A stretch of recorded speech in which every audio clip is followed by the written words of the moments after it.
For more tips and tricks, don't forget to hit that button and subscribe. Also, ring the bell so you can get notifications anytime I have new videos.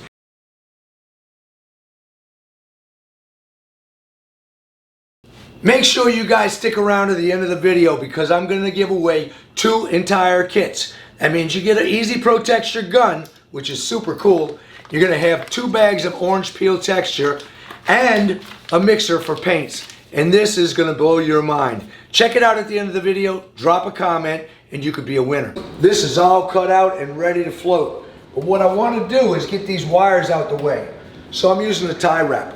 You can use a piece of string, it doesn't matter, but you want to make sure that this doesn't come loose. I have this for insurance, in case anything gets up there too far, I can pull it down. I use metal corner bead. A lot of people use vinyl. It doesn't matter which one you use. I'm just old school. I used to use metal corner bead. I don't do it a whole lot now, but when I do, I still use metal. Simple stuff. We're going to just cut these 2 pieces right, the top and bottom, and then I'll cut the 2 sides, and you'll see. I'm not even going to use my tape measure. I'm going to show you. It's simple. I'll just put it right up against the wall, that side right there, and I'll see exactly where to cut. This one right here just goes on the inside. The top is the same way. I'll see exactly where my end is. And you can see it's very simple to cut. It's real thin. You have to be careful with it because it does bend easy. So you can bend it and get it out of whack if you're not careful. So this is going to go in the top. And in a second we'll nail it in place. These are drywall nails. I'm going to use these to tack it in place. And these particular nails are ring shanked. They have little ridges on them. So we'll put it right in the hole, and you don't have to put it in the hole. This stuff is super thin and easy to nail into. You'll divot it just a little bit. I can put it in this hole too, as long as it's hitting on the wood. If it's too close right here and the thickness of the drywall is a ½ inch, you may wind up going in between the drywall and the wood. So then in this case, you could put it over a little bit and puncture it. It's just that easy. We'll tack this down, and then we'll come back over and put the sides in. You see that? That is not low enough. That's going to hit the drywall or in between it. So you want to go closer to the end, and you want to make sure that this corner is sitting just right, where it's nice and flush. So you have a 90-degree turn. You don't want it on an angle. You want this thing to sit flush.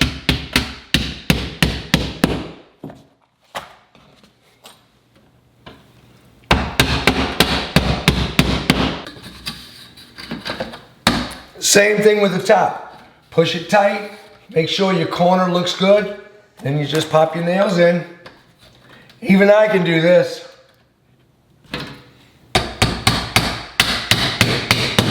Well, you see, if you don't do this all the time, you make dumb mistakes. Right here, I put my corner bead on and I started nailing it, and I could see I'm over my box.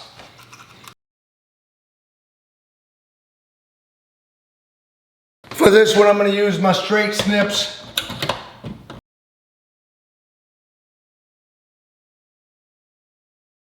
Now for the 2 sides, you'll cut the full length. You go past the corner up to the top and up to the bottom where it ends.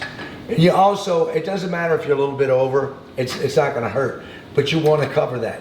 So right here, I'll make a little mark on this side and on the inside corner here. Now we're going to cut just the inside out of this, which takes a second. I'll come straight across. I'll leave that little bit of that corner, that little lip that hangs out. I'll do the same thing over here. Cut it straight. Now this one's easy because I have my right-handed snips, so I can just snip out. On this one, I'm just going to use my straight snips because it's the other side and it's a little more difficult. But it's easy with the straight snips on this one. All right, we'll set it right in place. You see how it overlaps? That's all we want. We will hammer this down. You can smash this and make these line up. Don't get crazy when I say smash. Don't smash it, just bend it a little bit or make it flush.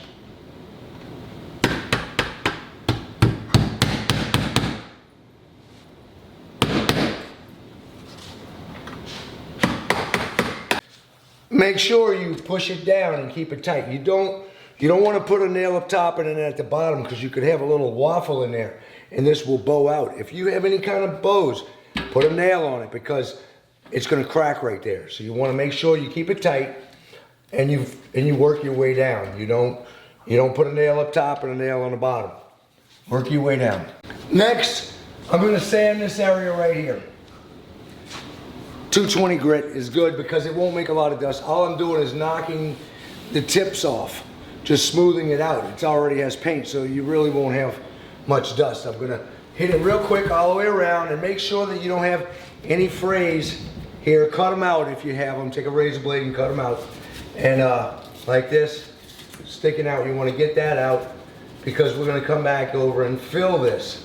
This is where the nails were. And fortunately, I had no damage on the other side at all. Let's get this real quick. Just take a minute.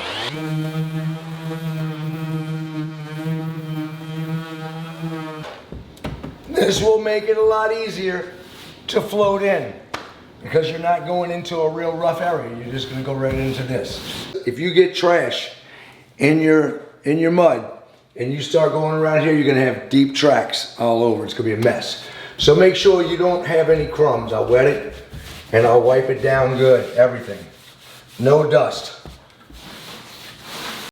This step is not necessary, but what I'm doing is just filling the cracks with 20-minute mud. That way I have a nice base to go back over. It makes it easier. So I'm gonna go walk my dog, do a few things, come back after this is done and we'll tape it. You wanna mix this up really well and make it nice and smooth. That's the only way to get a nice finish because you will have bubbles in it if you don't. You don't wanna have bubbles all in there because these bubbles will pop and you will have little pits all in your surface. Also, you wanna make sure you wipe it down with a damp rag or a sponge because you don't wanna have any dust. Dust will create tracks.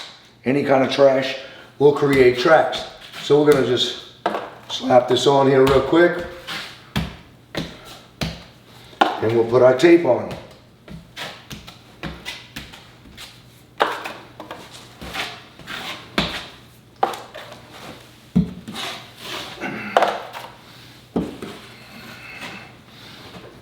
I will put it on heavy and I'm showing you a DIY way to do it.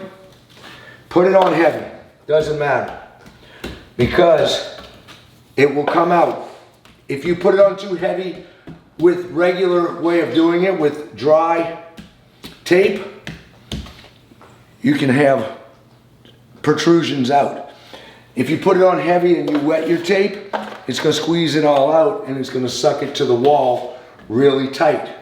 It's just a little tip for people who don't do it all the time. So I'm gonna show you, I can do it both ways, but there's no sense in me doing it the other way and showing you I can do it. I'm going to show you how to make it easier for the DIYer. So, I'm going to take our tape. I'll pull off as much as I need for the height.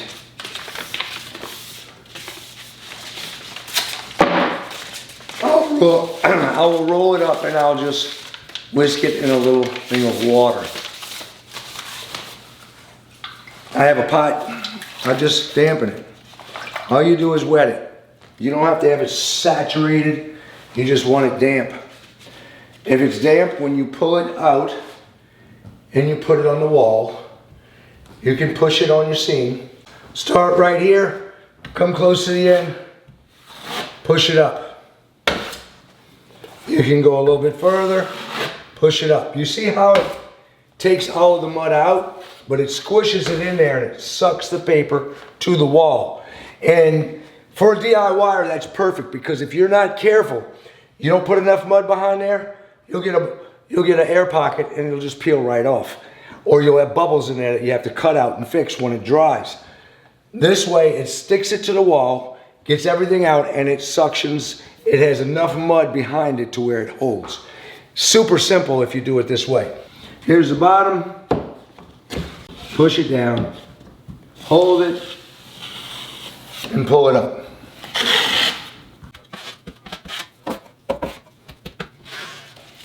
So we will put it right across the top here. Same thing, guys. When you go to do it close to the ends, hold your tape and do the end and go upward so your mud stays on your blade, okay? Now,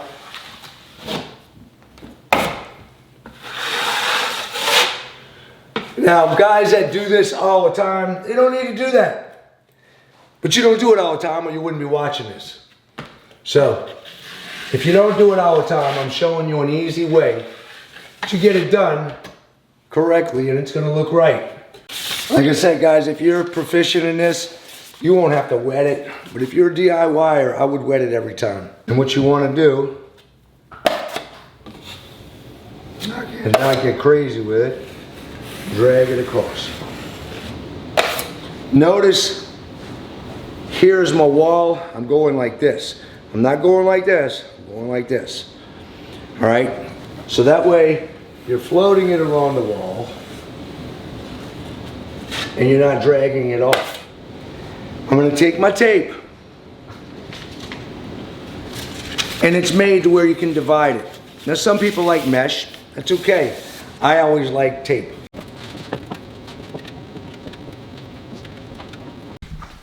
I need this little knife to get back here in this tight area. Not so much in the middle, but over behind those wires I needed to get it. You pinch it together. You can run your finger on the inside of it like this and pinch it.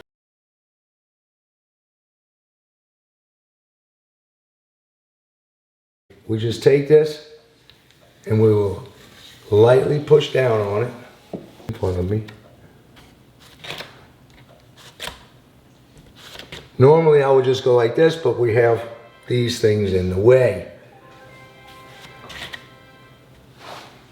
So it slows you down just a little bit. No big deal. When I get close to the edge of the corner bead,